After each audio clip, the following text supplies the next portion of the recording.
Live from the Scripps Studios, this is 10 News. My daughter, my heart, my everything, and nothing will replace it. A mother in tears as she waits for her daughter's killer to be caught. The gunman who walked into a Church's Chicken and shot 3 employees has still not been caught. Good evening, I'm Kimberly Hunt. And I'm Steve Atkinson. Our 10 News reporter Anthony Pura is live at Otay Mesa, where we are learning one of the 2 other victims has been released from the hospital. Anthony. That's right, some positive news with that one victim, but the other one still in the hospital. And then there's the one that will never come back home to her family. Behind me, you can see this Church's Chicken. It's been closed since the shooting, and people have been coming by all day, leaving flowers and candles here throughout the day. Chaos and confusion after a gunman went into this Church's Chicken and opened fire on 3 employees. The co-manager at the restaurant, Maribel Marino Ibanez, shot 6 times and died on the way to the hospital. Her mother, Emma Marino, couldn't help but break into tears that night. She hasn't stopped crying since. She was a great daughter. She always will tell me not to cry. I'm right here crying. Between sobs, she told 10 News about the daughter she lost. Just 8 months ago, it was a joyous time for their family. Maribel married the love of her life, Ramon. Their future together now cut short. She was the middle child of 3 sisters and the one whom everyone turned to. She was very strong. She was the strongest at the family. If something happened, we'll just call her, Maribel, this happened. I'll be right there. But Maribel can't be there for her family anymore. Her older sister, Gabriella, can't even imagine what moving forward feels like. Praying to God, having faith. That's it. Praying that her sister's killer is found. 10 News reviewed security video from outside the restaurant, and while we can't show it, we can give you a detailed timeline. At 4:40 p.m., the gunman drives into the Church's Chicken parking lot from the Del Sol entrance. He sits inside his Dodge Charger until 4:53. That's when he walks inside the restaurant for the first time. 5:08, he leaves the Church's Chicken, sits back in his car for almost 20 minutes. 5:27, he walks back into the restaurant for the second time. Pandemonium seems to break out inside, and after 3 minutes, the shooter calmly walks out of the restaurant. 5:31, he drives out of the parking lot with his lights off and heads north on Picador Boulevard. I believe in a God, and I believe in justice, and I believe that one day justice will come his way.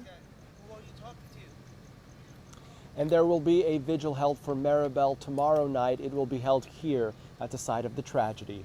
We're reporting live tonight. Anthony Pura, 10 News. Anthony, thank you. A GoFundMe page to help raise money for Maribel's funeral expenses. It's posted with the story on 10news.com. You can find it right there on the home page. And follow any new developments in this story by downloading the 10 News mobile app. A free version is available in the App Store. A couple walking their new puppy attacked by 2 pit bulls. 10 News reporter Cassie Carlisle spoke with the rattled family who says the pit bull's owner grabbed his dogs and took off. The couple was walking their puppy here in the Kmart parking lot, working on training him on how to sit, stay. It helps because it's much better lit compared to their rural neighborhood. And as they were walking along this hedge, that's where the attackers came from. 2 pit bulls coming through a hedge, and just, I could tell they were attacking. Okay. 7:15 Tuesday night, Michael's 6-month-old yellow lab was the target. I was just beating the dog, and then it snapped. This fell down alongside the dog and my wife, and she grabbed this and was jamming it into the dog's mouth. No one escaped the fight unwounded. The top fangs went in here, and then the bottom fang went under her chin like this. Both arms are bitten up quite a bit. I couldn't even count them. There's so many. Once the pit bull let go, the owner and dogs walked away while Michael was calling 911. It's frustrating, and to think that he didn't have the courage to stand there and be responsible for what his animals did. A trip to the ER for his wife Dee, a $500 vet bill, and now her anxiety of going back outside piling up. That's what I was hoping this would do, make people aware and maybe get some information so we could get that wild animal off the street. I mean, he was just plain vicious. Animal control confirmed they have a dog in quarantine and will have the couple ID the dog tomorrow. Reporting in Ramona, Cassie Carlisle, 10 News. Bittersweet memorials tonight, 1 year after that deadly mass shooting at the Borderline Bar in Thousand Oaks, which killed 12 people. All Justin ever wanted to do was to serve and protect. And that's what he did that night. That's the mother of San Diego native Justin Meek. He was a security guard at the Borderline that night and sacrificed his own life to allow others to escape. Meek's family was in Thousand Oaks today for the dedication of a new healing garden. There are 12 stone benches, one for each victim. Meek was also honored back here in Coronado. The Sandcastle man, Bill Pavlaka, he sculpted a memorial near the lifeguard stand where Meek used to work. Meek's mother chose that location. Funerals have begun for the American family massacred in Mexico in what is believed to be an ambush by cartels. Well, family members gathered today as several of the victims were laid to rest. Police and the Mexican military stood guard.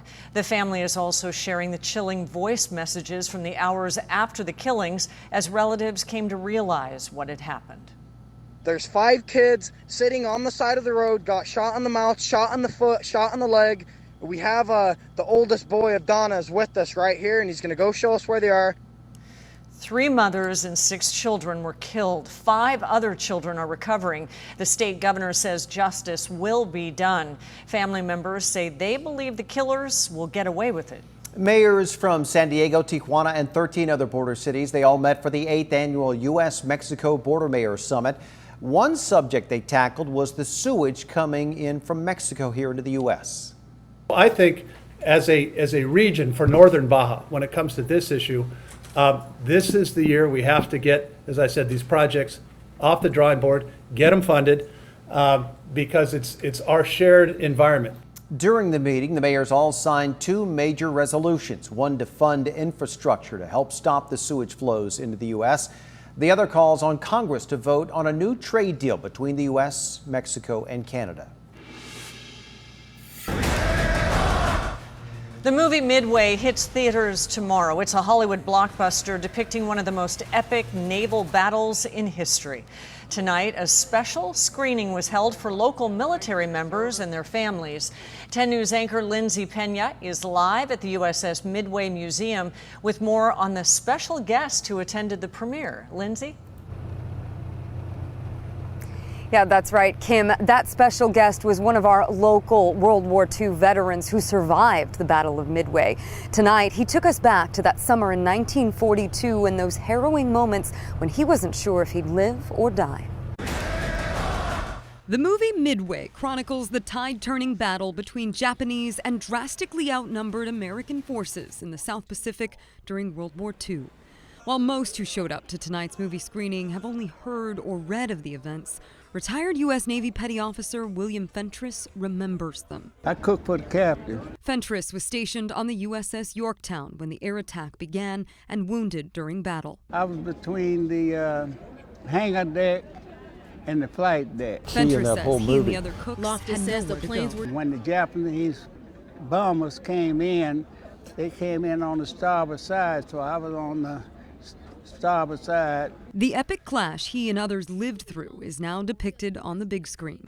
Fentress was joined at tonight's special premiere by more than 100 other San Diego veterans and active duty military. As a way to say thanks for what you do serving our nation.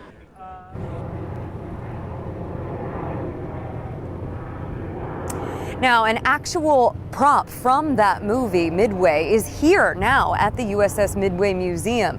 It's a replica of the Douglas TBD Devastator that was brought here to San Diego after filming. We're reporting live at the USS Midway Museum. Lindsay Pena, 10 News. A beautiful party for those heroes. Thank you, Lindsay.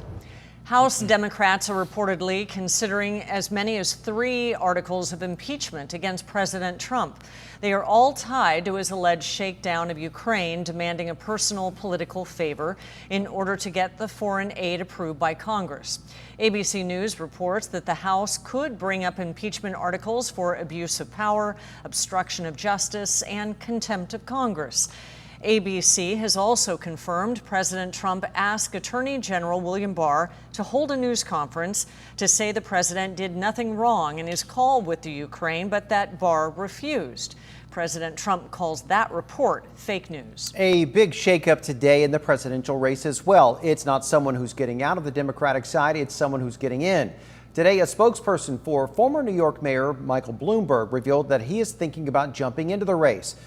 Just in case, he is filing the paperwork to get on the ballot for the Alabama primary ahead of Friday's deadline.